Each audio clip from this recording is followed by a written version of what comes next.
J'ai accouché à 23 semaines et un jour. Quand je suis arrivée à l'hôpital, on m'a dit que j'étais en train de faire une fausse couche. Mais après avoir pesé le bébé dans mon ventre, on m'a dit qu'elle faisait à peu près 600 grammes et qu'ils allaient quand même la prendre en charge. Par contre, si elle faisait un arrêt cardiaque, ils n'allaient pas la réanimer. En vue de sa grande prématurité et de son poids, ils n'allaient pas la forcer parce qu'elle était très petite. La première semaine s'est plutôt bien passée, c'est normal, c'était le début. Comme ils disent, c'est la lune de miel. Et, euh, et au bout de la deuxième semaine, elle commençait à faire de grosses désaturations. Elle a commencé à saigner au niveau du cerveau. C'est là où les médecins ont commencé à s'inquiéter parce que pour eux, c'était un des signes de souffrance chez le bébé. Donc, mais la fois où on a eu la plus grosse frayeur, c'était la première fois où on a essayé de l'extuber. Et quand ils l'ont extubée, ben, elle arrivait pas à respirer parce qu'il fallait lui mettre le respirateur sur le nez, comme elle l'a là. Et c'est ce jour-là qu'elle nous a fait peur parce qu'elle n'arrivait pas. Et du coup, elle a fait de grosses désaturations. Et ce jour-là, on m'a même dit, prends-la dans tes bras. Et puis, on nous a laissé, comme pour dire que c'était la fin, quoi. Et finalement, ce jour-là, elle a repris, elle est revenue.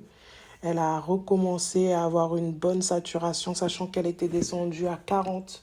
Et là, le minimum qui est accepté chez les enfants, c'est 80, 85. Après, elle, s'était acceptée 85.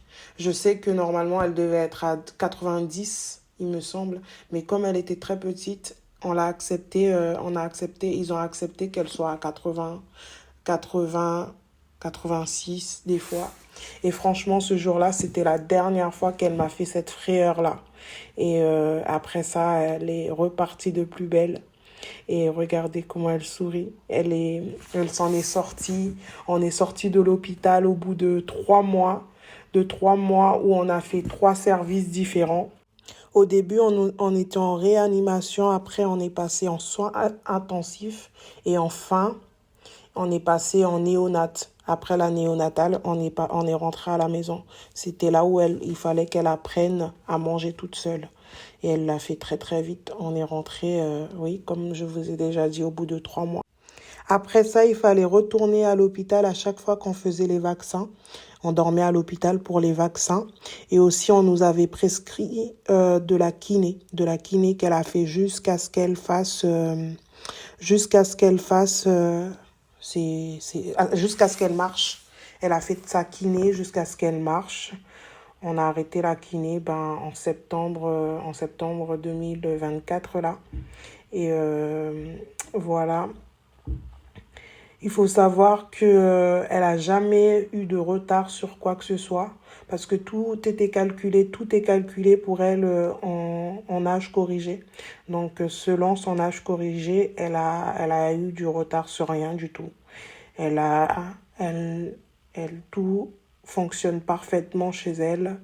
Elle rigole, elle papote, elle avance, elle sourit, elle réagit normalement. Pour l'instant, il y a aucun signe chez elle qui montre qu'elle est prématurée ou qu'elle a un retard sur quelque chose.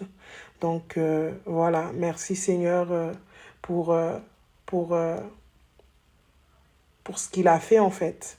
Et merci aux médecins d'avoir été là, d'avoir pris le temps aussi parce que euh, c'est vrai qu'au début, ils pouvaient rien. Ils ont rien fait à part la prendre en charge, bien sûr, quand je dis ils ont rien fait. Ils ont pas administré de médicaments, mais après c'était le temps, quand c'était le moment de le faire, ils l'ont fait et ils ont pris soin d'elle. Les infirmières, tout le monde, ils ont pris soin d'elle. Et franchement, je les remercierai jamais assez. Voilà. Et ma petite fille aussi, elle a perdu ses cheveux à cause du fait qu'elle était prématurée. On m'avait prévenu. Hein. C'est pour ça que sur certaines photos, vous voyez qu'elle n'a pas beaucoup de cheveux. Mais ses cheveux ont finalement repoussé.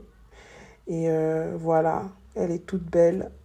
Et aujourd'hui, ça se voit même pas qu'elle est prématurée. C'est vrai qu'elle a une narine qui est un peu plus large que l'autre. Mais si je dis pas aux gens qu'elle est prématurée, ils ne le savent pas. Et franchement, je suis contente. Et je remercie le Seigneur pour sa vie, en fait. Et je voudrais dire à des mamans qui sont dans la même situation, qui vivent la situation, croyez pas que c'est impossible. C'est possible. Il y a plein de gens qui l'ont vécu et qui l'ont bien vécu, en fait. Et sachez que c'est possible. Et ne négligez pas le pot à pot parce que c'est un moment important. Et c'est ça qui a fait que ma fille, elle s'en est bien sortie aujourd'hui. Parce qu'on a fait beaucoup de pot à pot. J'arrivais pas à sortir de l'hôpital. J'étais tout le temps là à la prendre dans mes bras. Je me disais qu'elle devait être dans mon ventre. Donc, je me devais d'être là pour la prendre dans mes bras pour qu'elle puisse sentir ma chaleur parce qu'elle devrait être H24 avec moi. Et elle n'est pas censée passer à ce stade du temps sans moi. Donc, j'arrivais pas à sortir de l'hôpital. Et les médecins m'ont dit que c'est ce qui l'a aidé à pouvoir se battre. Aujourd'hui, ma petite fille est en parfait état de santé. Elle court, elle marche, comme je l'ai déjà dit précédemment. Elle a même fait son entrée à la crèche cette année parce que il faut savoir que la première année, elle n'avait pas le droit d'aller à la crèche. Donc, j'ai dû la garder à la maison avec moi. Elle faisait ses rendez-vous chez le kiné, plus d'autres rendez-vous de suivi qu'elle a eu et qu'elle a encore parce qu'elle sera suivie jusqu'à ses 3 ans. Voilà pour le petit résumé et abonnez-vous si vous voulez plus de détails.